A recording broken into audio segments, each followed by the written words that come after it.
Heldurðu að sé ekki farnir að vaxa bananar út úr eyrunum á honum? Bananar út úr eyrunum á honum? Já, já. Það hlýtur að vera alveg hryllilegt. Já, honum finnst það ægilega hryllilegt vegna þess að hann sáði nefnilega eplafræ kringum.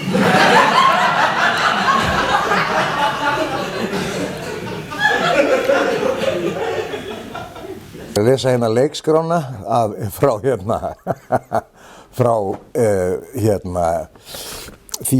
við sem að gerð fyrir það þá uppákomið við Kaffihúsakallarnir héldum upp á 40 ára leikafmæli okkar, ég og Júlíus Brjánsson, og héldum þá 3 mánaða stint eða stuttan sýningar tíma alveg úttróðin af áhorfendum og smá gríni sem hét Kaffihúsakallarnir snúa aftur. Og hér gert, sé ég að gera grein fyrir þessu, ég búinn að gera grein fyrir þessu nokkrum sinnum. Ég segi bara eins og Bessi heitinn Bjarnason þegar hann var lítið fyrir að fara í viðtöl. Og hann ég var eins og leikstýra honum og hann var mitt æsku ædol og ég hann vildi helst ekki fara í viðtöl, hann vildi ekki tala sjálfan sig. Það frekar ólíkt þeim sem að tróða upp. Og þeir eru til. Og hann sagði, herðu, hann var að vissu myndi sleppa. Ég var að setja í leikund og hann varð að fara í opnu viðtal, forsíðu viðtal. Herðu, Gísli minn, þeir hafði viðtal einu sinni hjá DFF og þá fann ég fullt af myndum og sagði þeim svona frá lífshlaupinu, geta þær ekki bara að nota það? Og þetta var 1993 og séu, hvenær var það? Það var 1968. Já, það var nú eitthvað á daga drifið síðan þá, Bessi mín. Já, þetta alltaf sama. Klikkað á Grikklandi, þeim Grikki gerðu eins þeir urðu Spriklandi. Stundum verða hlutir til þannig að þeir eru áformaðir og gerðneldir niður og síðan er framkvæmdinni hleypt af stokkunum og hlutunum komið í kring. Samkvæmt einhverju skipulagi. Það var í rauninni ekki þannig með Kaffihúsakallarna. Þetta var svo mikið tilviljun. Við Júlíus Brjánsson sem erum Kaffihúsakallarnir, vorum allavega, við vorum staðráðnir að vera leikarar og vorum búin að vera í leiklistaskóla hjá Ævari Kvaran og Gumma veit ekki hvað. En það að við ætluðum að fara í sjónvarpið og verða einhverjir skemmtikraftar þar, það var ekkert inn í myndinni. En við höfum báðir komið fram örlítið í sjónvarpi einu sinni og þá var verið að kvikmynda uppákomu sem að gerist á sviði og við hlutum enga fræði fyrir það. Þannig að við vorum fyrst og fremst að hugsa okkur sem sviðsleikara. Við ætlum að vera á sviði, svo var þetta gaman að vera í sjónvarpi og kannski kvikmyndu líka. En þetta gerist þannig að í einstuttumáli ég get sagt frá því að það vantar inn í þátt sem á að vera á laugardagskvöldum veturinn 72-73 sem að Jón Þórarinsson sá strangi dagskrárstjóri sjónvarpsins og tónskáld með meiru hafði fengið Agli Eðvarðsson í hendur að gera. Það er að segja skemmtiþætti sem ætti að koma fólki skyldu áskrifendum í gott skap á laugardagskvöldum. Og Egill var ungur í faginu en hann var samt 6 árum eldri en ég og mér fannst að vera harðfullorðinn, ég var ekki nema rétt orðinn 19 ára og Egill fór aldrei trónarslóður segi og ætlaði að hafa þetta svolítið frumlegt og gerði fyrst þátt sem hét Birtingur eins og söguhetja Voltaire, skilur, og kynnirinn var franskur og segir ekki meira því til þess að gera langa sögu og leiðilega töluvert styttur og skemmtilegri. Þá var gerður einn þáttur þar sem voru skemmtikraftar, ég held að Flowers hafi komið fram, ég held að Raggi Bjarna og Kristín Lillendal söng og svo inn á milli þá var skotið inn 3 eða 4 sketsum með okkur Júlla og við höfum ekki hugmyndum í rauninni hvað við vorum að gera.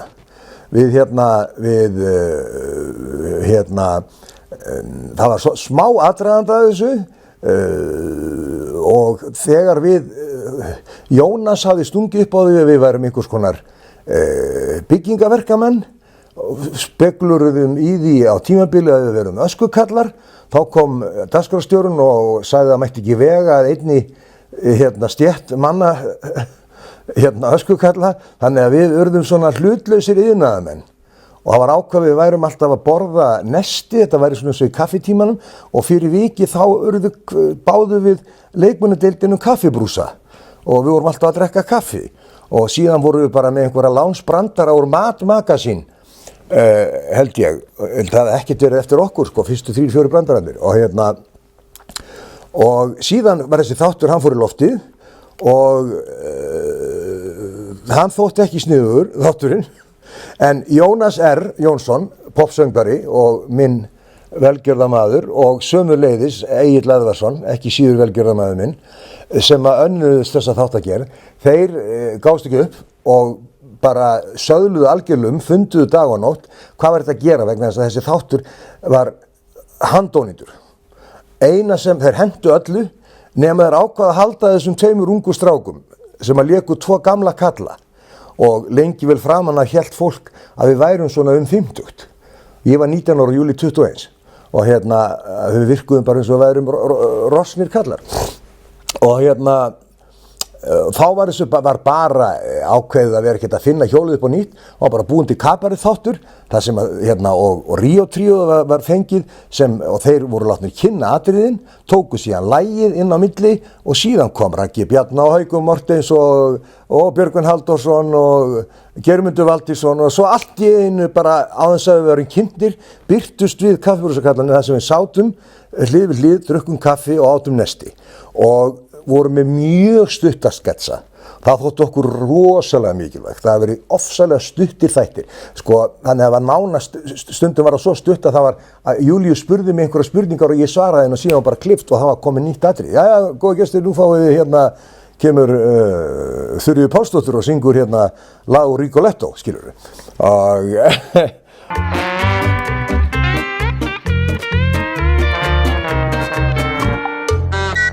það nú að verða sko 50 ár síðan ég kynntist Gísla Rúnar Jónssoni. Það nú og fyrstu kynnin voru í leiklistaskóla Ævars Kvarans.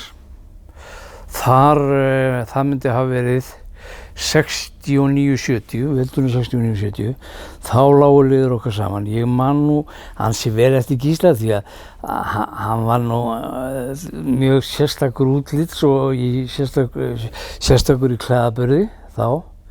Hann var nú sko meira eins og miðaldra skrifstofamaður hjá ríkinu með stór gleraugu og leit ekki út fyrir að vera 17 ára sem hann var held ég þá. Langt í frá, hann var nálgast meðaldra í útliti en ég var alveg þvert og hann var ég sko eins og 11 ára. Þannig að það var mjög skrítið að við skildum laðast hvora öðrum. Það óskiljanlegt. Það var ekkert þannlega sem að Gísli var svo tók út svo mikið þroska fyrstu 17 árin að hann var farin að fara í ríki fyrir skólafélaga sína sem voru 15 ára sko. Og hann fikk alltaf afgreitt vegna þess að menn héldu að hann væri bara ríkfullorðinn sko starfsmaður Pósts og síma eða eitthvað svoleiðis. Nema að einhverjum ástæðum þá fundum við fyrir einhverju sameiginlegum smekk eða húmor og áttum ágæta samveru þarna 69-70. Síðan árið eftir fer Gísli til Akureyrar að vinna hjá leikfélagi Akureyrar. Þar voru Arnar og Þórildur með heilmikla starfsemi, mjög mikla starfsemi og honum fannst það spennandi. Þrátt fyrir það að Gísli hafi verið sko alinn upp á sko mjög sko borgaralegu heimili þar sem að Morgunblaðið var lesið á hverjum einasta morgni. Og pabba hans hafði einhvern pataði að hugsanlega færi drengurinn hans í hundan á Akureyri og sendi honum til að byrja með Morgunblaðið norður. Alveg bara reglulega og En eftir því sem leið á veturinn og Gísli gerðist róttækari og þá fór hann nú held ég að óska eftir þessum blaðasendingum linnti.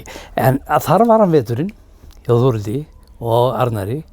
Þarna var til dæmis Eggert Þorleifs líka. Þetta hafði gífurlega áhrif á hann. Því að síðan kemur hann tilbaka og við tökum upp samstarf og samvinnu. Við eiginlega feldum hugið þarna saman eftir fyrra árið og þá upphófst þetta ágæta gróskumikla samstarf okkar Gísla þó að það hefði nú gengið og ýmsu í gegnum árin. Fólk fór að tala þetta og við urðum þess varir eiginlega strax eftir fyrstu helgina, nokkuð sem ég hef alltaf átt erfitt með að venjast, þó ég sé orðinn rétt rúmlega 39 ára gamall og á langa ævi að baki og tilþrífaríkt lífslaup og starfsæfi, að það var að við urðum þess varir við Júlíu fórum í bæ að fólk glafti á okkur og við gátum ekki trúa því að það gæti verið fyrir neinar aðrar sakir en það hvað við vorum asnalegir. En svo fór að renna fyrir okkur ljós að það var vegna þess að það hefði öll þjóðin verið að horfa á annan þátt og fannst bar kennsla á okkur þó svo við værum við rauninni óþekkjanlegir Við vorum báðum í hár, alvennir og herðar, ægilegi bítlar í einhverjum hippafötum en svo vorum við snöggkliftir með hatt og húfu og hálf svona ótútlegir í smekkbuxum í sjónvarpinu. En fólk bar kennsla á okkur og það var mjög skrítið að gata verið að þetta hefði vakið svona mikla athygli. Og það gerðist. Síðan eftir nokkrar helgar þá var ljóst að þetta var svona hafði orðið verið það sem kallað overnight success og og svo við erum búin að erfiða alveg frá því við vorum 15 ára við að reyna að verða frægir og þá var það overnight success og þá fór fólk að hringja upp í sjónvarp og símastúlkurnar önsuðu þar og fólk að segja já góðan daginn, hægt að fá þá til að skemmta kaffibrúsakallana og þær sögðu bara býtu nú við kaffibrúsakallana og það kom þær vísuðu á þegar þær uppgötuðu hvað eða áttuðu sáðu við hverja var verið að tala hverja var að tala já, kaffibrúsakallana já, sem hann komið fram í sjónvarpinu á laugardagskvöldum já, og síðan man ég að móður mín hún ansaði síminn bjóð þá heima, ég var 19 ára og hún fór í símann og þá sagði já, góðan daginn, Sigur heiti ég hægt að fá að tala við kaffibrúsakallinn og hún bara segi, þú ert að hringja í rangt númer þá höfðu áhorfendur bara vegna þess að við vorum ítrekað drekkandi kaffi að búið þetta nafn til á kaffibrúsakallinu og það festist við okkur sem bara var mjög vel við hæfi og svo eftir hennar fyrsta þátt sem var algjörlega misheppnaður og Egill Eðvarðsson vinur minn sem var stjórnandi upptöku og einhver flinkasti upptökustjóri sem við nokkuð tíman átt og eigum enn hann sagði hann vildi taka hennar þátt og gefa hann út á vídeói til sem kennslumyndband það hvernig hætti ekki að gera góða sjónvarpsþætti. Hann var svo einlægur en heill. En svo gerði hann og Jónas alveg rosalega fína þætti sem gerðu vel í blóðu sitt og gengu í heilan vetur og hétu kvöldstund í sjónvarpssal. Síðan ákveðið að því að það verður allt gengur allt svo hratt úr sér á Íslandi.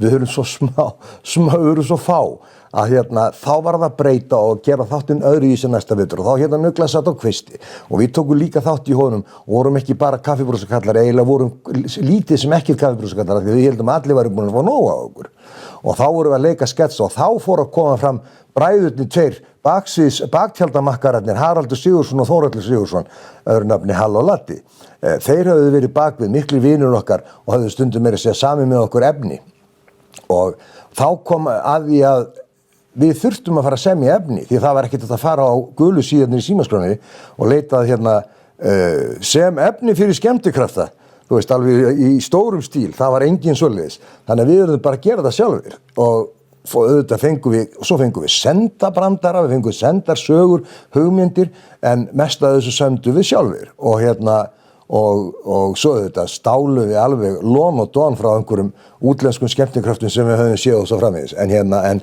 kaffibrúsakallarnir eru alveg alveg original karakterar í þessum sko mörg hundruð ára klassíska stíl eða formi sem tvíeykið. Er það alveg satt að því Jón séu alveg hættir að tala saman? Já, hér alveg. Hvað kom til? Sko, það var þannig að sko, við fengum okkur eina flösku af brennivíni, síðan fengum okkur aðra og þá drukkum við 2 viskí og þá ákváðum við bara að fara á fyllerí.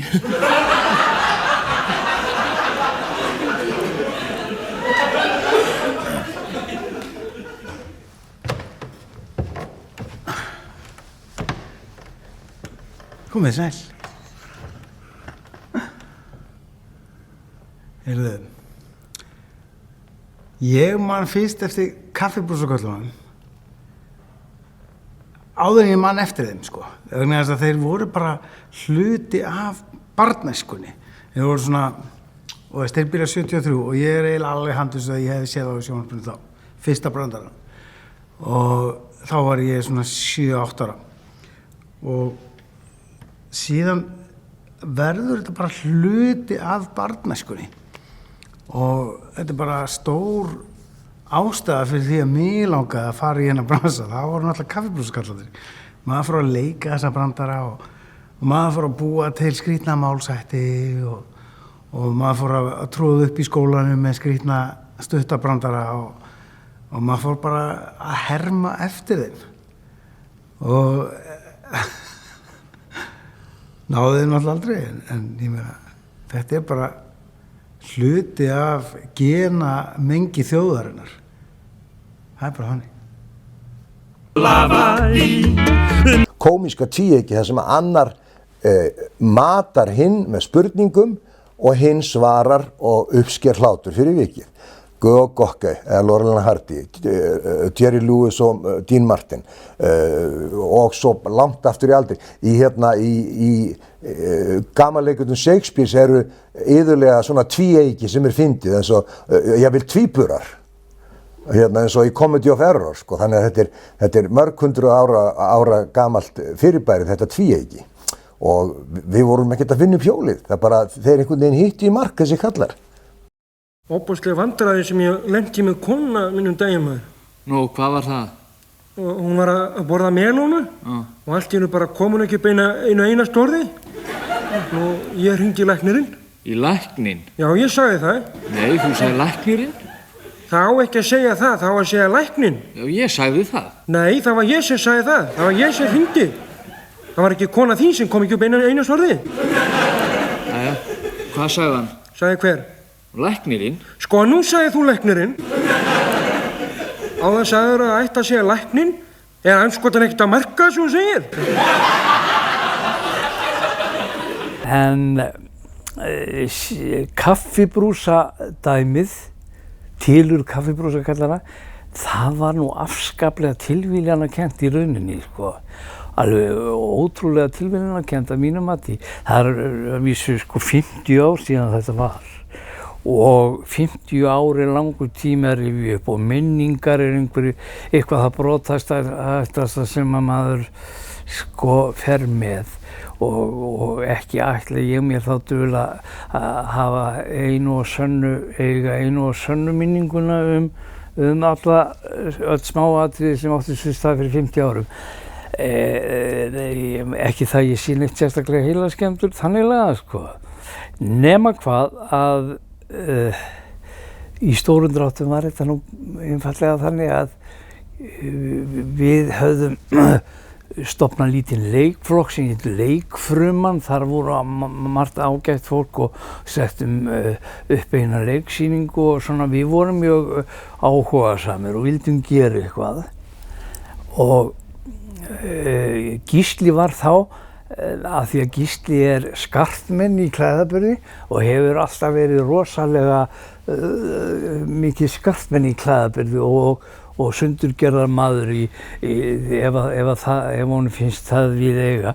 En Jónas R. Jónsson, þáverandi poppstjarna og var þá orðinn verslunarstjóri í karlmannafatavörslun sem ég man nú ekki lengur hvað hét, en réði Gísla til starfa þar. Vegna þess að honum fannst Gísli einhvern veginn rétta típan í það sem hann hefur haflustu fyrir því að hann hafði alltaf mikinn áhuga á klæðaburði og fötum og nema Jónas dubbaður upp í það af Jóni Þórarinssyni dagskrárstjóra Ríkisútvarpsins að hafa vikulegan skemmtiþátt.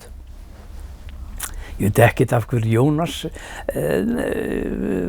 var álitlegur í þeim efnum, nema hvað hann gerir það. Fyrst hét hann og Ugla satt á kvisti, þróaðist út í kvöldstund í sjónvarpssal og við urðum svona fastur liður í þeim þáttum, kvöldstund í sjónvarpssal, nema hvað að ég vissi í rauninni ekkert hvað Jónas var að tala við Gísla og Gísli við fórum aldrei saman í alvöru í að vinna þessa kaffibrúsakarla fyrir en að Gísli var í rauninni búinn. Ég var alltaf svolítið afhugað þessu, ég tengdi aldrei almennilega við þetta nema hvað þessa hugmynd, nema hvað að Gísli var með miklu þróaðri hugmyndir hvernig þetta ætti að vera og var búinn að tala við 2 eða 3 leikara. Þeir voru búnir að fara í pröfu og hann var búinn að láta reyna og leist ekkert of vel á það nema kom til mín að lokum og sagði þú verður að mæta upp í sjónvarp á 15. daginn því að það bara alveg, það neyðarmál. Ok, ég var nú ekki að stressa mig á því og mætti þarna upp eftir, bjóða þarna skammt frá. Og þá erum við klæddir í búninga og ætluðum að vera öskukallar, við ætluðum að svona að plasir okkur þar, að vera að losa rusl.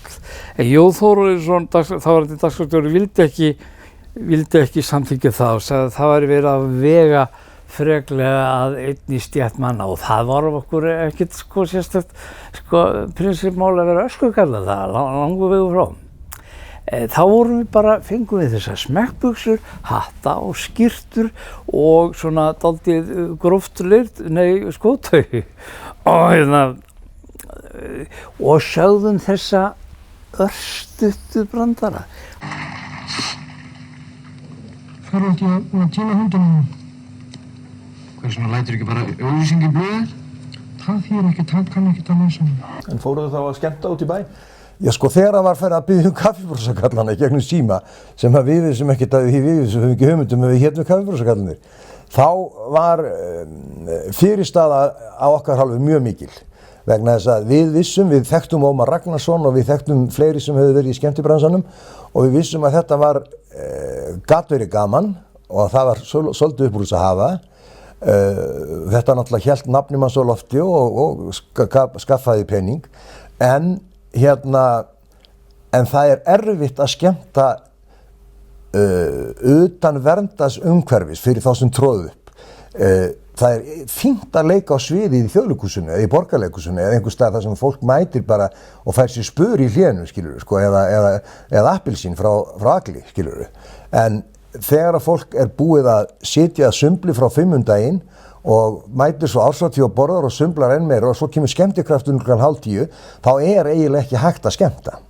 Og Er þá eintómis heklarar í salnum? Já, það er gjammað og það er talað á stundum, snýr fólk bara baki í skemmtikraftana. Þannig að við vissum þetta allt saman og ekki það, við höfðum þessar upplýsingar frá mönnum sem höfðu aldrei látið dega sig eins og Ómar sem mætti alltaf og stóð sína plikt og tók sitt prógram alveg í gegn eins og herforingi, sama hvað hann var heklaður, skilur, en það náttúrulega alveg algjörlega utan allra alfara leiða og eitt af mínum æsku ædólum, hann Ómar, mikið séni hann Ómar, og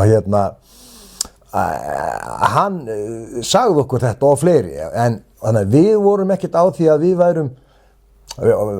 værum skornir út fyrir það að fara að skemmta drukknum Íslendingum eða löndum okkar. En það voru nokkur umboðsmenn til og þeir hringdu mikið í okkur, það var mikið hringt í okkur og við komumst að því hvað Ómar Ragnarsson tók fyrir að mæta með undirleikara og það var ákveðin upphæð sem að liggur á milli hluta í dag og við ákváðum að til þess að í rauninni að berja af okkur ásóknina að setja upp 2-falt verð Ómars. Það var samt beðið okkur. Ástæðan fyrir því að þetta hitti svona í mark strax held ég að hafi verið að það var talsvert öðruvísi heldur en var að ganga þá vorum við mestanpart eftirhermur og náttúrulega eini skemmtikrafturinn sem var sko verulega hvaða og hefur alltaf kveðið mikið það var Ómar Ragnarsson og hann var náttúrulega gífurlega vinsæll og hann var skemmtikraftur. Það var meira það leikarar væru að koma og skemmta en höfðu ekki fyrir atvinni svo til dæmis Ómar. Nema það bara eins og það heitir í Ameríku sko, það var bara overnight sko sem að við urðum bara sko slík dölla, það var alveg ótrúlegt. Og fyrir þetta, ég er ekkert að segja að við höfum ekki kunnað fótum okkar forráð, við gerðum það alveg sko, en við ætluðum okkur aldrei í sko gamanleik. Við ætluðum okkur að leika bara Shakespeare og ekkert minna sko. Við fórum í leiklistarskóla Ævars og höfðum rosalega gott af því og ætluðum að leika bara verða dramatíski leikarar. Svo bara lendum við þarna í þessu. Við lendum í við gamanleik og þá förum við að hafa áhuga á því á þeirri tegund leiklistar gamanleik og upp frá því svona förum við að stúdera meira gamanleik bæði hér á landi og erlendis og það var alveg út af fyrir alveg óskaplega gaman sko. Þá bara uppgötvum við rauninni hvað gamanleikur ofsalega erfið grein innan leiklistarinnar og nægir bara að benda á það af hverju ekki fleiri gamanleikarar.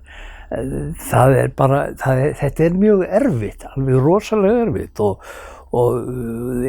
við til dæmis í þessum litlu einföldu þáttur sem við gerðum með kaffibrúðskallana sem voru kannski spurning sem voru kannski 3 línur.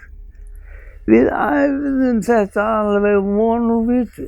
Segðu mér þá aðeins frá Svavari Gests og samskiptum ykkar Úlla við hann. Það voru ánægjuleg samskipti. Sko, hlutinni gerðu svo hratt. Við erum svo ungir og það allt í einu gerist allt í einu.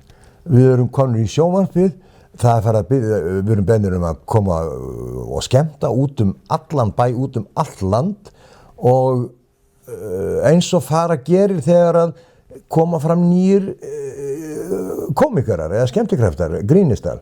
Og þá náttúrulega líður ekki á löngu þar til að ég fæ símtal heim til mín, það sem ég bjó hjá foreldrum mínum, eða pabbi fór í símann og sagði Svavar Gests í símanum og ég bara fekk hjartslátt og þá var það Svavar og sagðist þér hugmynd að gera plötu með Kaffibrúðsköllunum og ég einhvern veginn ég man að ég hikaði ekki það að ég drægi eitthvað úr því að það væri góð hugmynd en mér fannst það skrítið brandarar á hljómplötu.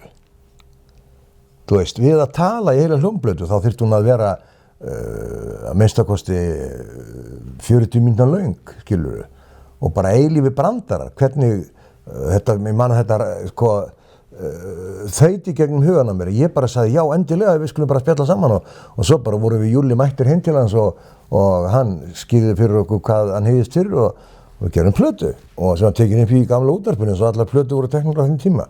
Og gamla tónlistarsal útvarsins í Skúlagötu og Svavar var okkur innan handar, hann var mjög, hann hvatt okkur, honum fannst við mjög fyndnir, hann var á því við værum, náttúrulega, hann var á því að við getum náttúrulega selt plötur, á því leggingi var við, en hann var líka á því við værum skemmtilegir og fyrir vikið fengum við að kynnast honum og Elli, þessu þjóðfræga fólki sem hafi dregið sér í hlé á hátindi fræðar sinnar sem skemmtikraftar og hún snúið sér að húsmóðurstörfum og hann snúið sér að því að gefa út plötur og var helst í hljómplötu útgáfu landsins í meirinn 20 ár og gaf út yfir 180 hægengar hljómplöndur. Hann gat verið svo snöggfindinn en samt sko mann ég hvað ég var hræddur við hann vegna þess að ég bar svo mikla virðingu fyrir honum, þó var hann sko höfðun lægri en ég. Við áttum eitt sameiginlegt, við vorum báðir með Tourette. Við glemdum okkur báðir og ryktum til hálsvöðunum og sem var nú eiginlega svona vörumerki Svavars og kekkinir og en hann var svo snöggur. Ég man alltaf eftir því þegar við vorum búin að vera að safna efni á hljómplötuna sem kom út 73 þá vorum við nú ekki mjög skipulagðir við Júlíus, við vorum ekki búin að læra tileinka okkur neitt almennilegt handverk þó við værum að reyna það að við vorum búin að safna saman bröndurum. Okkur voru sendibrandarar, við notuðum suma af þeim sem við höfum sagt í sjónvarpinu og svo sömdu við alveg heilan helling og svo kom Svavar með nokkra sem að laða okkur til sem hann samdi sjálfur og svo man ég alltaf eftir einu sem Svavar, nú þurfum við að safna þessu saman og raða þessu upp. Og hann býður okkur heim til sín inn í Grundarland þar sem hann bjó í stóru einbýlishúsi og hann segir bara, þið hafið stofuna fyrir ykkur, ég verð hérna á skrifstofu og þið byrja að raða upp og við vorum með sko örugglega 100 blöð og það voru kannski 2-3 brandarar á hverju blaði og svo byrjuðum við að klippa blöðin í sundur og þeir voru vélritaði brandar, við vorum að vélrita brandarann allu upp og sketsana og voru að velta fyrir okkur og gaumgæfa hvaða röð væri haganlegust fyrir þessa brandara. Og svo vorum við að laga suma og klippa þá til og stytta þá eða strika út með þennan. Svo man ég alltaf eftir því að Svavar kemur inn og þá lágum við svona krupum á gólfinu, vorum með blöð allt í kringum okkur á þykku teppinu í fínu stofuna hans og kemur Svavar og segir, hvernig gengur? Og ég segi bara, gengur vel. Ég í vandræðum með eitt brandar, hann byrjar svo fjári vel en fer út í bara fjárans vitleysu. Og hvernig er hann? Hann byrjar svona á því að Júlli spyr mig hvað kemur út með að dreifðu 2 banana frá 5 eplum. Og þá kemur skýringin hjá mér og hún er ef maður dregur 3 banana frá 5 eplum þá er það í tíma og rúmi og bla bla bla bla og hann bara rann út í sandin brandarinn. Og þá segir Svavar, þetta ekkert mál, láttum við blaðið, reifa með blaðið, tók penna, skrifaði, strikaði og rétti mér. Og svo las ég hann, hvað kemur út ef maður dregur 3 banana frá 5 eplum? 2 vínber. Sko hann var alveg með kaffi og svona kallan á hreinu. Klikkað á Grikklandi, þeim Grikki gerðu eins þeir urðu spriklandi. Ég var að fá símskeyti á hann. Og hvað? Að ég var ráðinn pabbi. Til hamingju. Og hvernig líður frúnni? Henni líður ábyggilega vel, þangað hún fréttir þetta.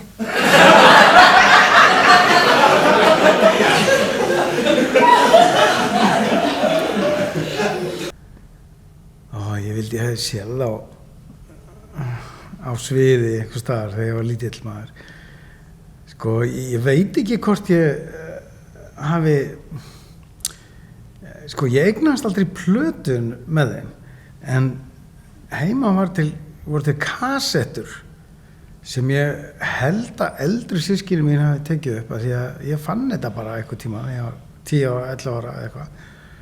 Og þá, ég man eftir ég lá í hólinu heima á gólfinu með svona lítið ferðakastutæki, svona bara pínlítið. Og svo ítti maður á play og þarna voru nokkri kaffabrúsa brandarar og þarna var Latti, Halló Latti og svona eitthvað sem ég veit ekkert hverju voru. Þetta var bara svona gaman efni og mig grunar þetta hafi verið tekið upp úr útvarpinu og maður lærði þessa brandara utan að og ég veit að Gísli samdi eiginlega allt þetta efni líka fyrir aðra sko. Eins og hvernig var með limgerði með bréfi til jólasveinsins og þetta sem að ég held að Latti hafi síðan sungið sko. Krakkar mínir, komið sæl, ég er Jólasveiti. Jólasveiti, nei, já, þetta var Glámur Skrámur, já. Þú, já, voru ég ekki pantaður enga? Ha, nei. Hvað, er þetta ekki eitthvað Gerði 33? Nei, þetta er Liðgerði 66. Nú, þá fór Jólasveitin, þetta fannst mér verið álæðislega að finna. Þetta var líka eitthvað svo ferskt, þetta var svo nýtt fyrir okkur sem að, vorum bara að uppgöta húmor. Þá var þetta, maður skynjaði að þetta var öðruvísi húmor heldur en allt sem hafi komið á undan. Já, sko, þetta var náttúrulega ekki bara nýtt fyrir okkur, þetta var nýtt fyrir sjónvarps liðinu, fyrir tækniliðinu. Þeir eru aldrei séð svona, þeir voru vanir að taka upp gamanvísur og eftirhermur, en þetta hljómaði eitthvað mjög undarlega. 2 kallar svona sem bara voru með 3 línur og svo bara búið. Og fyrst þótti nú ekki öllum þetta mjög fyndið að því sjónvarpinu. Og ég man eftir 2 ungum strákum sem unnuðu þarna þá. Voru mjög ungir þá, þeir eru miðaldra núna og hana eldri. Nema Guðmundur Guðjónsson heitinn var sviðstjóri og hann telur og svo var byrjað. Og svo var það búið. Og þá heyrist svona upp á ljósalofti. Ha. Það sem merkti það ekki var þetta nú mjög fyndið maður. En Guðmundur heitinn var algjörlega, trompaðist algjörlega sko. Og sagði, og tók þessi drengi alveg svoleiðis fyrir. En og við létum þetta ekkert á okkur fá, að við sem fyrir gáum við þessum gæjum þetta ekki alveg strax, en svona fljótlega. En þeir urðu fljóttvarir við það voru ekki allir sammálaðið þeim, sko. Við fórum í skemmtibransann og fórum að skemmta og skemmtum mikið. En skemmtum bara, og rauninni, ferill kaffibrúsanna var í rauninni bara rúmt ár. Síðan voru þeir búnir. Við vorum búin að fá leið á þeim, við vorum svo klárir á því að allir væru búin að fá upp í háls af þeim, sem reyndist ekki vera rétt. Það voru nokkri sem létu okkur vita að við verum hundleiðilegir, en það er þessir háaðasömu sem virðast hafa verið í meiri hluta, komumst við að eftir á, því að það virðist margir hafa saknað kaffibrúskallana, en þeir lifðu í áratugi vegna þess að við vorum ungir og nýjungagjarnir og við vorum að sjálfsögðu beðnir að leika í sjónvarpsauglýsingum. Það var fullt af fyrirtækjum sem sá sér hagið í að nota okkur sem til þess að auglýsa, koma varningi sínum á framfæri. Og við létum tilleiðast að auglýsa fyrir Bragakaffi, sem var í sjálfu sér viðeigandi og við getum alltaf vel við unnað. Og þar voru 1 eða 2 setningar eða catchphrases sem urðu svo frægir í þessum auglýsingum að næstu 15 ára eftir þá gat maður ekki farið inn á bensínstöð og beðið bensín á þess að bensínafgreiðslumaðurinn eða konan í sjoppunni kæmi með hennan catchphrase og það var hendi með hamrinum. Og ég man hvað ég hataði þennan frasa og sendi fólki morðaugnaráð. En það var auðvitað bara rauninni að tjá okkur væntumþykju sína og ánægju með prógrammið okkar. En það fattaði maður ekki, maður fannst maður bara vera hundleiðilegur og vera bara njússans og til óþurfta.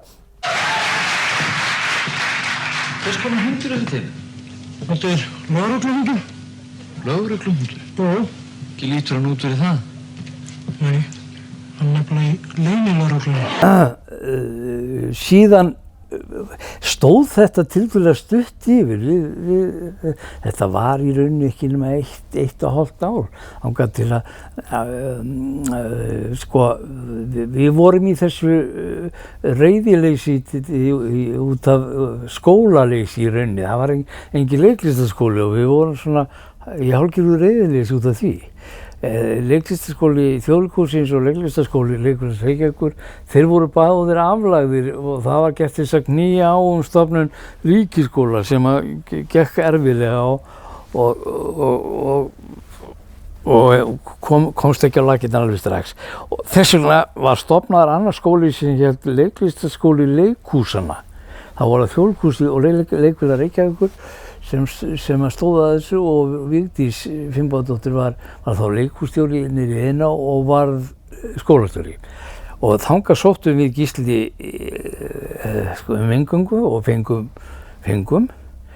og þá héldum við að dramatíkin þá snerum við okkur bara, þá því bara auðvelt að þá bara snúum við okkur að Shakespeare aftur en svo við ætluðum hjá Ævari en þá var búið að kveiki í þessari komikpælingu. Þeim Grikki gerðu uns þeir urðu spriklandi, þótt veturlogn þeir væri í Fíladelfíu, þeir virtust aldrei. Sko það sem svo gott við kaffibrúsakallana þannig að þegar ég var ungur drengur þá fannst mér svo stórkostlegt að það kæmi í sjónvarpi menn og gerðu grín að einhvern veginn þjóðararfinum sem nú kannski spyrja á orðið sig, hvernig gerðu þeir það? Ég upplifaði þannig að þeir voru að gera grín að því sem manni var kennt í skóla og þá var ég sérstaklega að tala um málshættina. Að það mátti leika sér aðeins með tungumáli, það mátti leika sér með það sem einhvern veginn var heilagt og maður þurfti að kunna nota rétt og svona og fjarlæðingir fjöllin blá og langt til Húsavíkur og þetta var svo mikið vítamín fyrir mann sem áhuga mann grín og mér fannst alltaf gaman að skrifa ritgerðir og svona í skóla og þetta einhvern veginn opnaði hugamanns fyrir tungumálinu hreinlega. Þegar fyrst ég að fara að tala um konuna þá verð ég að segja þér svona í trúna að ég hef óbærslega þungar áhyggjur út á konunum minni. Hversu það? Hún heimtar að hafa hundanann í Svefnaberginu, 4 hunda. Og það svo sem allt í lagi með flætnar á þeim, en pestin maður. Þeir fara aldrei út úr húsi, pestin alveg að drepa mig. Og af hverju opnar ekki bara glugga? Opna glugga? Já. Ertu alveg brjálar og hleypa út öllum hæslunum mínum?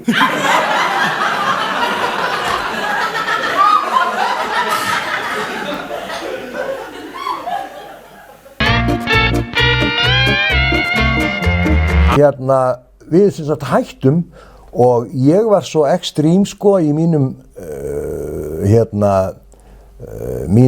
minni andúð á mínu kaffibrúsakalli og Júli var það raunar líka. Ég gekk lengra, ég hendi búningnum mínum og ég sé alltaf eftir því. Síðan líða 30 ár og við leikum ekkert kaffibrúsakallana og við höslum okkur báðir völl sem leikarar, leikstjóri, höfundar og guð má veit ekki hvað, stofnum gríniðjuna og allt þetta hér og fáum loksins frjálst höfuðstroki fyrir þessum kaffibrúsaköllum. Það var alltaf kallað eftir, fólk vissi ekki hvað við hétum, það var bara kaffibrúsakallanir og kallað eftir manni, kaffibrúsakallanir og maður var alveg, ég heiti Gísli og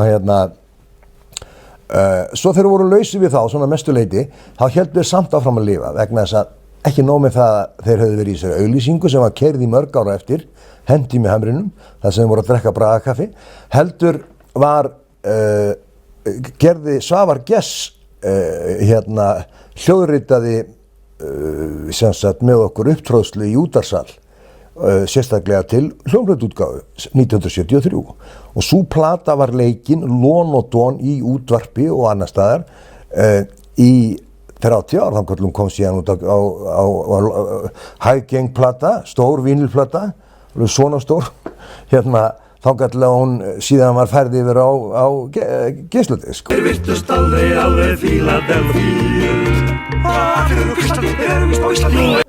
Síðan áttum við 30 ára leikafmæli við Júlíus og þá voru við orðnir sáttir við þessa kalla, mjög sáttir og fannst svona hálfpartinn bara eins og við lifðum og forðir í frægð og vorum þakkláttir fyrir þá og fórum að meta þá, kunna meta þá og það kemur til tals á fundi hjá okkur hvort við eigum að halda með einhverjum hætti upp á þetta 30 ára leikafmæli okkar og við hugsaum okkur kannski setja upp leikrit, það nokkur til sem að getur hendað okkur en það verða margir til þess að hvetja okkur til þess að draga upp úr pússu okkar kaffibrúsakallana og við vorum rosalega nervusir við það og þó svo að við höfum hitt fjöldamann sem að segja okkur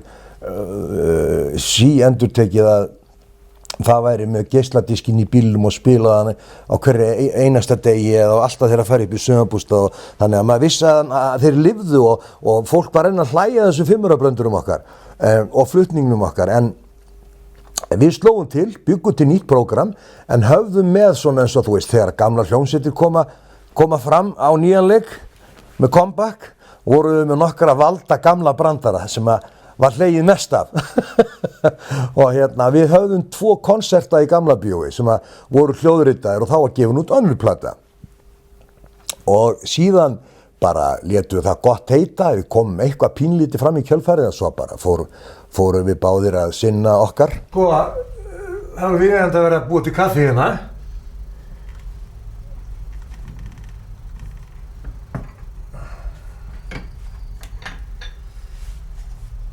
Þessari fallegu kannu. Nei, þetta ekki kannan, þetta kannan. Já, við vorum narraðir út í það þegar við áttum 30 afmæli, kaffirúskarlarnir, þegar við vorum 30 ára, að vera með 2 konserta í Gamla bíói og við gerðum það. Við höfum enga trú á nokkuð myndi koma, við fylltum 2 hús. Og síðan ákváðum við að gera ekkert meira í því nema hvað að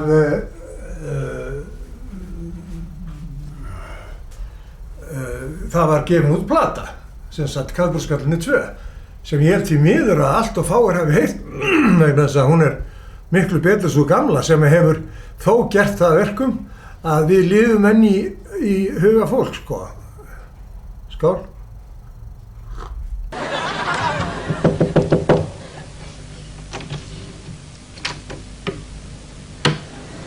Hérna meginn gjörðu eins og vilt. Við hittum síðan eftir 30 ár. Það var alveg rosalega skemmtilegt. Það var alveg óbáslega skemmtilegt. Sko, þegar við hættum í Kaffibrúskarlarnir og ætlum að fara að snúa okkur að Shakespeare, þannig að förum inn í leiklistaskóla og svona, þá unnum við alveg bara markvisst að því að láta gleyma okkur sem Kaffibrúskarlum. Við vildum ekki fyrir nokkurn mun sko bara helst ekki kannast við gamlu mennina en svo bara sættumst við þetta eftir nokkur ár þá sættumst við þetta og fórum að kunna meta þetta tímabil í lífinu sko og á ferlinum og smá saman á þess að vera neitt að reyna að rífa þá upp eða gera neitt fyrr en 30 ára afmælið gekk í garð. Þá bara blésum við til sýningarna í Gamla bíói og þá rifjuðum við upp allt gamla alveg óskaplega skemmtilega.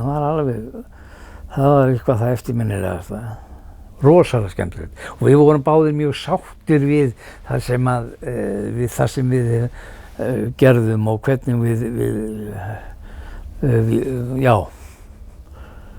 hvernig við skildum við það á þessum tíma og vorum bara mjög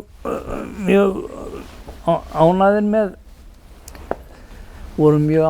með okkur í sjálfu sér sko.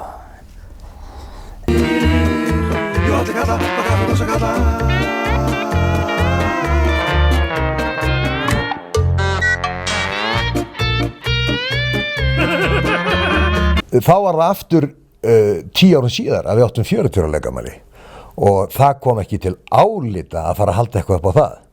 Þá kemur til okkar góðu maður Þóroddur Stefánsson, Doddi, sem er kaupahéðinn mikill og var þá eigandi Austurbæjar bíós gamla eða Austurbæjar eins og hann kallaði hann og hafði gert hann upp og gert hann að fínu leikhúsi með öllum græjum og eiginlega bjarga Austurbæjar bíói frá eyðileggingu og vill endilega sem gamall aðdáandi og hann segi ég kláraði, ég get selt inn á okkur í 3 mánuði og við vorum funduðum með honum og hann var alveg afskaplega gáttar að við skildum ekki koma að eiga á það hvað við verum hérna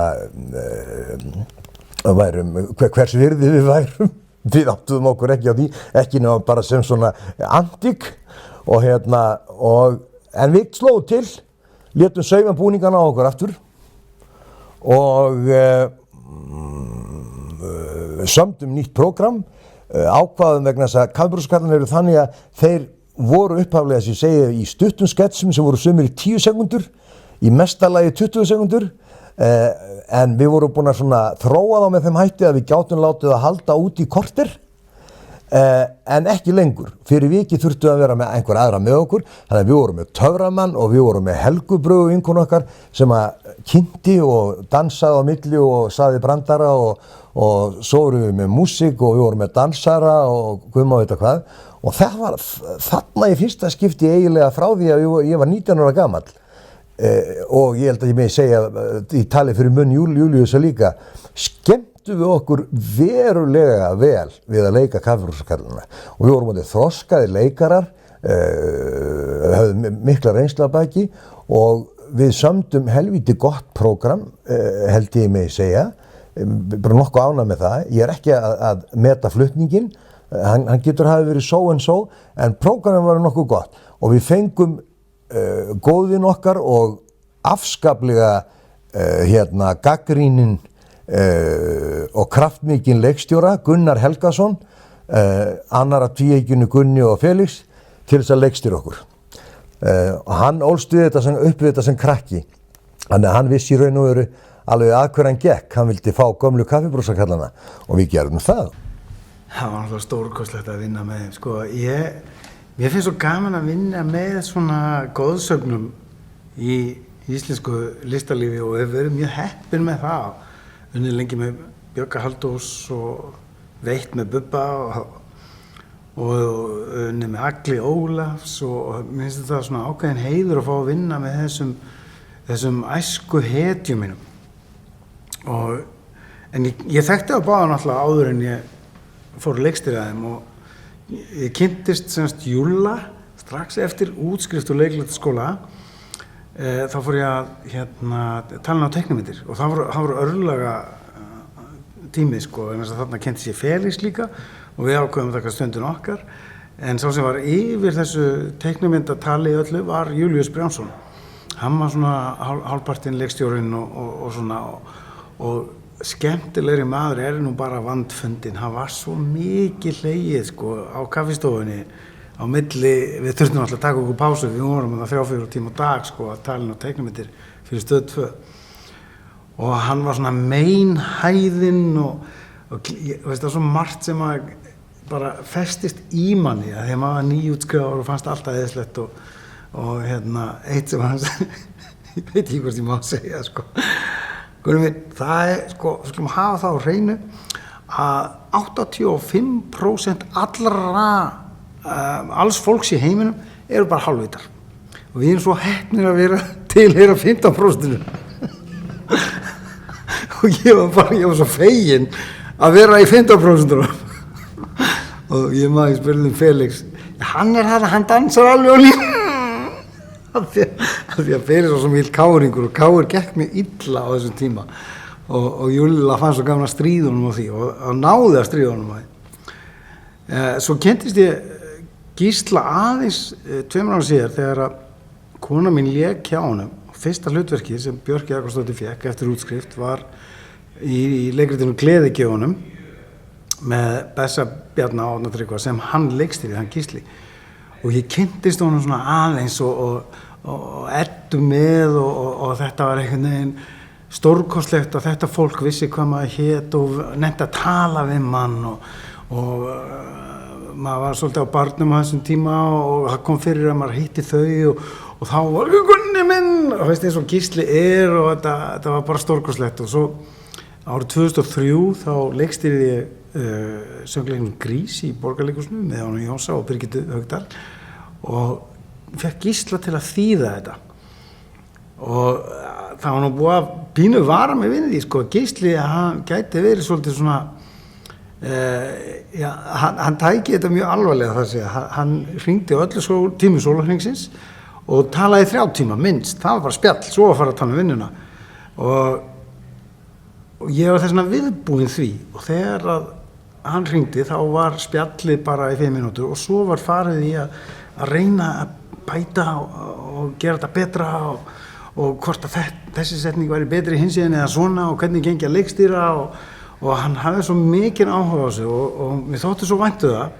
þannig að þetta truflaði mikið neitt og símtölin endaði klukkan 4 um nóttinni þetta var bara stórkostlegt svo kom hann að horfa á sýninguna og var mjög ánægður og það gladdi mig alveg ósegjanlega þannig að ég var nú meira lítið til í að leikstýra þeim kaffibrúsa köllum þegar þeir báðu mig það endurnýja kynnin við Júlla og vinna aftur með Gísla og það gekk svona ljómandi vel. Þeir náttúrulega kunnu textan frá fyrsta degi. Höfum ekki orð meira það. Alls ekki. Þetta, Gísli nú reyndar alveg frægur fyrir æfingar, sko. Hann einhver mesti æfingarleikstjóri sem Íslandi hefur alveg. Hann myndi vilja æfa 20 tíma á sólarhring ef hann gæti. Sem út af þessi ágætt en ég ekki viss að hann kæmist upp með það. En við æfðum alltaf alveg rosalega, alveg svakalega. Minnst eins og ég segi þessar einföldu línur sem kaffibrúskarnir voru með. Við æfðum og fórum aftur, verður þetta betra svona eða verður þetta betra svona. Það var ótrúlega vinna. Fólk gæti hugsað sem svo að þetta væri nú ekki mjög flókið. Nei, okkur tókst að gera það mjög flókið. Það sérper kjaftur, þeir voru að snúa aftur, kaffibrúsakallarnir. Hvers vegna heldur að kaffibrúsakallarnir hafa orðið svona vinsælir og lifa svona lengi? Berið þjóðarsálinni? Ég hef ekki svar við því og ég ekki að reyna að virðast hógvær eða undirdánugur og auðmjúkur. Ég veit ekki af hverju það eina sem maður getur bara sagt þeir eru sennilega bara svona fyndnir. Það hafa mörg orð það og draga ályktanir af hinn og þessu eins og því að efnið hafi passað sérlega vel persónunum og flytjendurnir sem léku persónunar hafi hentað vel til flutnings og túlkun þessara persóna. Þetta þrennt hafi farið saman og úr því verður eitthvað sem svona úr því verða erkitýpur. Þessir kaffibrúsakallar eru erkitýpur. Það að segja að þeir eru svona álíka kunnulegi fyrir allavega, ég segi ekki þorra landsmanna, við erum átti það gamlir, en einhvern hluta landsmanna eru við erkitýpur. Þeir þurfi ekki að sjá það og þekkja það leið. Svona eins og karakter hans Latta sem að við erum bara, eigum ekki eins marga karakter á lagar eins og Latti. Sem á óteljandi karaktera á lagar sem öll þjóðin þekkir leið og hún sér það. En ég held eins og segi, efnið, persónugerðin og flytjendurnir einhvern veginn rann þetta saman í eina blöndu sem að virðist hafa gert sig. En ég veit ekki af hverju og gert sig á sínum tíma. Af hverju hún verður síðan sígild, eða, 30-40 árum síðar hlær ný kynslóð og enn ný kynslóð að sömu 5-árabrandurunum, skilurðu. 5-árabrandar er að tala dálítið mikið niður til efnisins, en ég segi 5-árabrandara, því að vissuleyti voru þetta 5-árabrandarar. Ég hef enga skýring á því. Ég ekki nokkrum af það að ástæðan fyrir vinsældunum, það var ákveðin fegileiki á þjóðinni líka að koma, þetta er eitthvað allt öðruvísi, þetta er eitthvað nýtt og hún var bara einhvern veginn opin fyrir því að taka við, gefa gamanvísum og eftirhermum og því pínulítið minna vægi og fá eitthvað nýtt og það var ástæðan fyrir því að þetta svona smalt dálítið inn í þjóðarsálina en það hefur gert það allt hressilega skilurðu það frasar og setningar úr þessu sem orðnar fleygar sko og ég veit ekkert hvert það eru sko verðskulda það endilega ekki það þetta var ekki djúpt sko þetta var nú ekki mikið á dýptina sko en ég held að hluti af galdrinum það galdur í þessu það hlýtur að vera einhver galdur í þessu það getur ekki annað verið þetta hefði aldrei farið á þetta flug og hefði aldrei lifað eða hefði ekki verið galdur í þessum Í vellistingum hreiðruðum sig syndandi Sér þjóðin sjálfa sig í þessum kollum?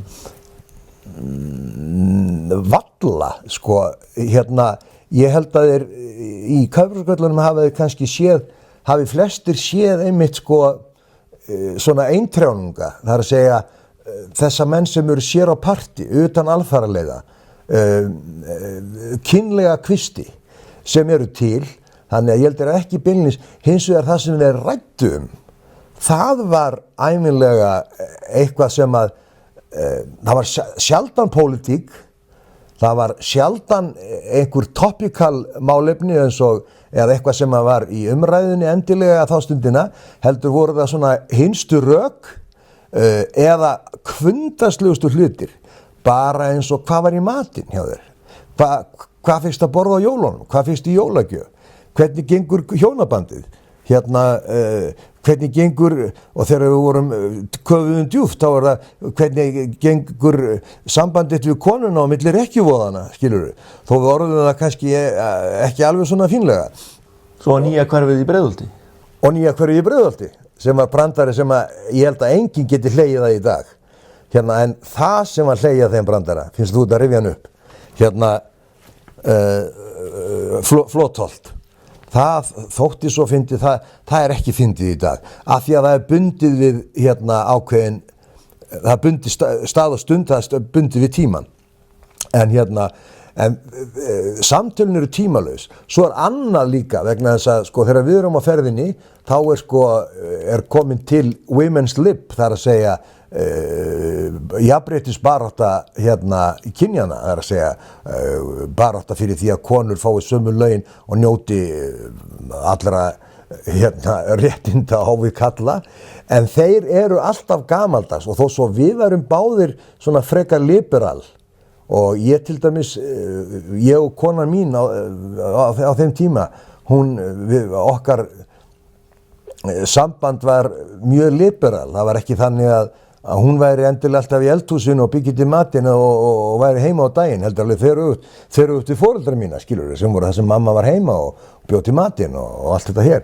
En við létum þess að kalla vera á gamla skólanum og sko sumir af bröndurunum eða sketsónum þeirra, það sem ræddu konurnar sínar, þeir ræddu mjög mikið konurnar sínar, annarkvöld núverandi, fyrrverandi eða tilvonandi og jafnvel tengdamæður sínar. Þannig að þetta var svona frekar gamaldags þema, tengdamömmu brandarar, eiginkonu brandarar. Þeir voru aldrei dónalegir, þeir voru aldrei, sko, ef þeir voru fyrir neðan beltistað, þá var það í sakleysi og í rauninni umfjöllunin var af þekkingarleysi. Samanber þegar að við ákveðum að láta til skara skríða og gera skets, þar sem að Júli spyr mig hvort að ég hafi farið í leikhús nýlega og ég segi nei, ég vil ekkert farið bara en þú. Og þá segist hann hafa séð píkusögur í Borgarleikhúsinu og ég spyr hann, píkusögur? Já, og hvernig sögur eru það? Það er bara eins og titillinn gefur til kynna, það er bara píkur að segja sögur. Og hann fær ekki botn í þetta, minn karakter. Og hann bara, hvernig geta það sagt sögur? Og hann svo einlægur að aldrei neitt klámfengi við það. Og það bara að tala þær. Og hvað, það bara upp á svið og tala? Já, og heyrist vel í þeim. Og já, það heyrist ákveðlega í þeim. Já, voru það með mikrofóna og svo framvegis. Aldrei skapast neinn dónastemning í þessu, heldur bara hann svo vitgrannur og hann kafar ekki djúpt, þannig hann bara næri ekki þessu konsepti að þetta leikrit það sem að 3 leikkonur túlka kvenskap. Mér hafði lengi dreymt nokkur tricks sem við getum kallað svona tricks of the trade og þar á meðal var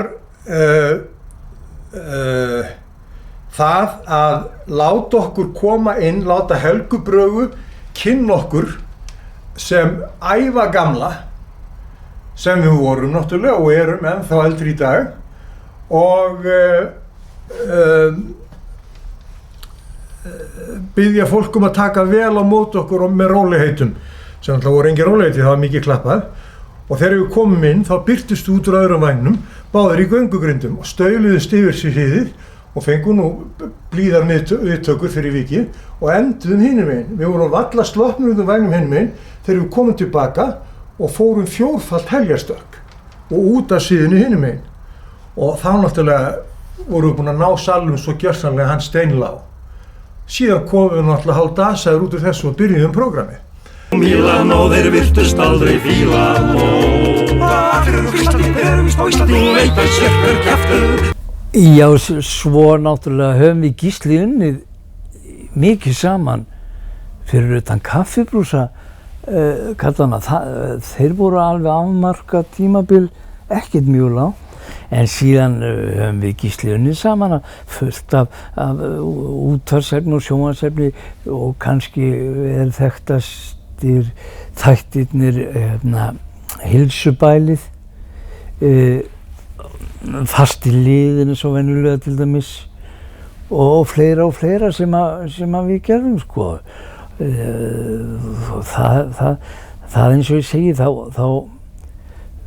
höfum við átt ágætis samstarf mjög. Ég hef notið þess oft alveg ótrúlega þó að hafi líka náttúrulega gengið á ýmsu og ekki alltaf jólin sko eða páskarnir.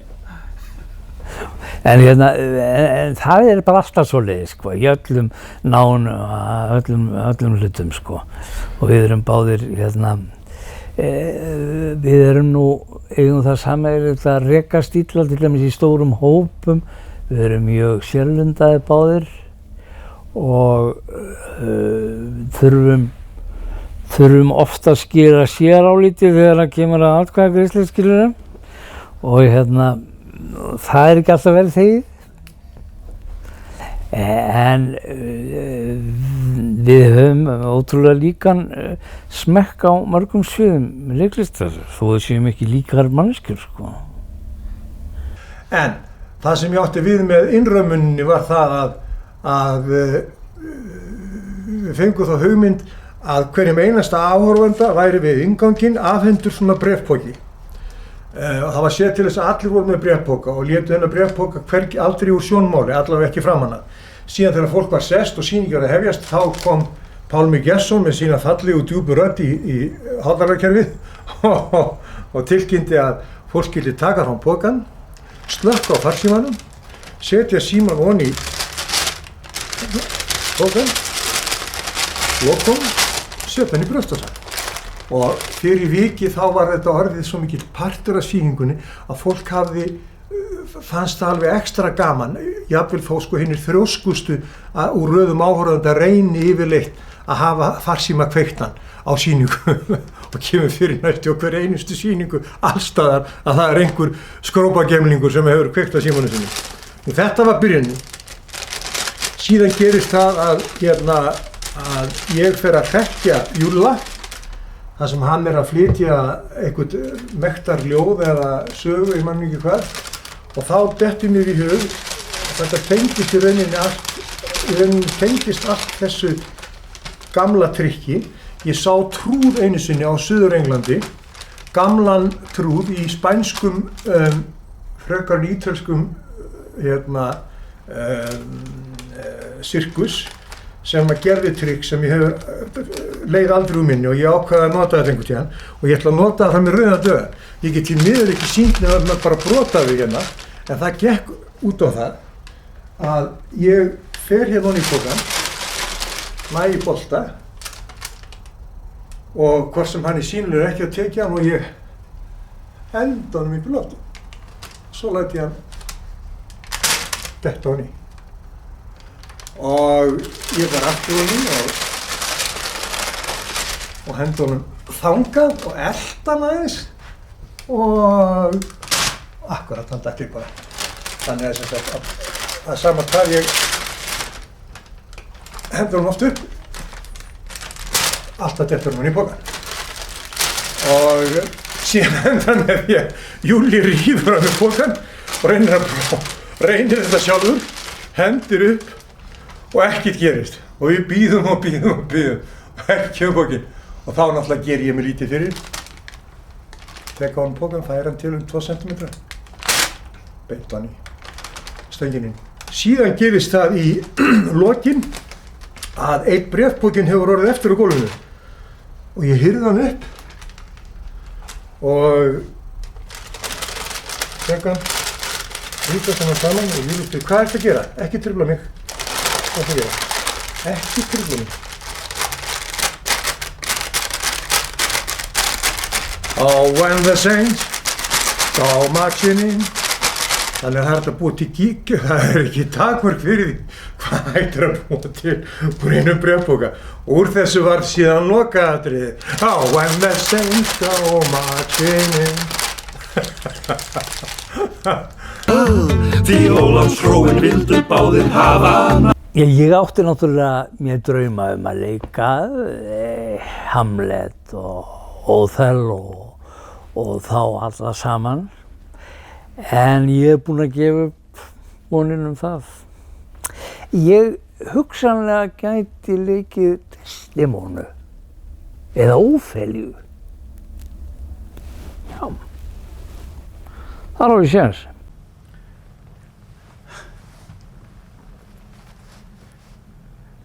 Ég sko, uppáhaldsbrandarinn. Ég er náttúrulega leikstýri þessari leiksýningu þeirra og það voru 800 brandarar sem allir voru fyndnir, en það er samt alltaf einn sem að stendur upp úr, kannski eitthvað úr barnæskunni, ég veit það ekki. Ég ætla að reyna að leika hann og kannski er hann hérna í. Já, ég ætla að reyna að leika Gísla. Já. Það hellir bollan, hérna er bollin. Já. Allt er hei í harðindum, nema hei hei, Shiba Belula, she's my baby.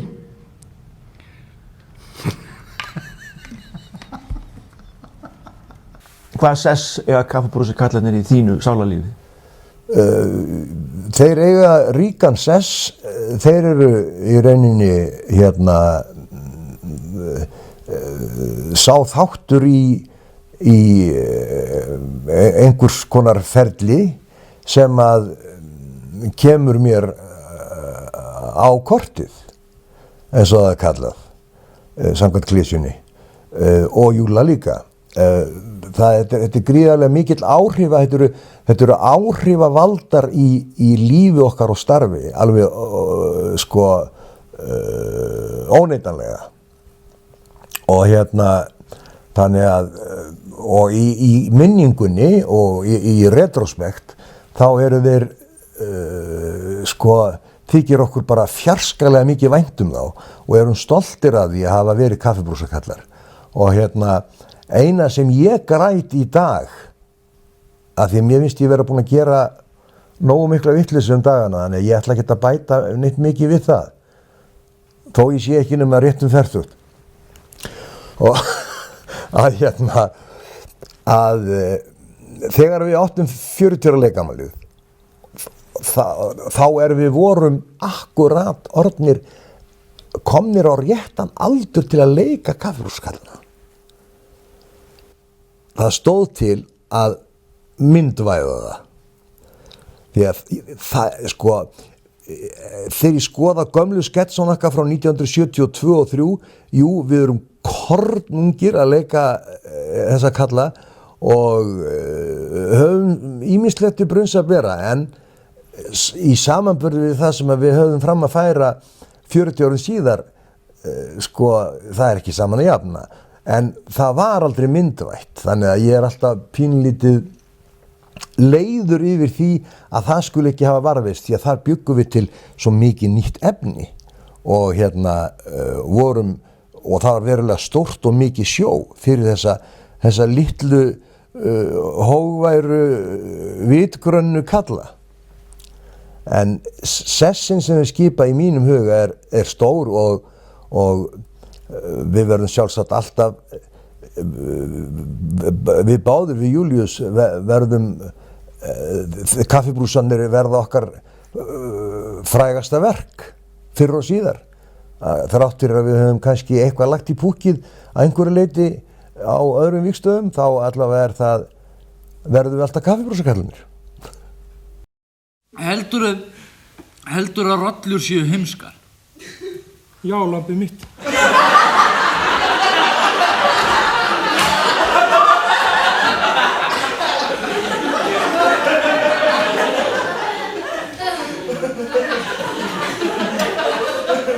Og ég segja reitt.